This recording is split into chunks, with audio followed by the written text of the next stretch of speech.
5-noyabr uchun valyuta kurslari e'lon qilindi.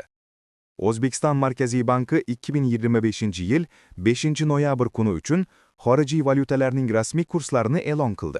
Unga ko'ra, asosiy valyutalardan dollar, yevro va funt sterling arzonlagan. Yapon ienasi hamda qozoq tengisi esa biroz ko'tarilgan. AQSh dollari 21.071 so'mga arzonlab, 11.950,63 so'm bo'ldi. Yevro 41.073 so'mga pasayib, 13.744,42 so'm.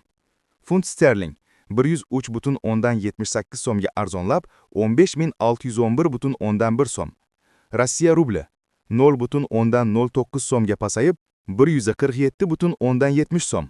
Xitoy yuani 3,76 so'mga arzonlab, 1677,47 so'm.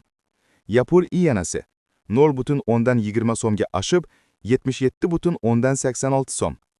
Qozoq tengisi 0,1 so'mga ko'tarilib, 22,77 so'm.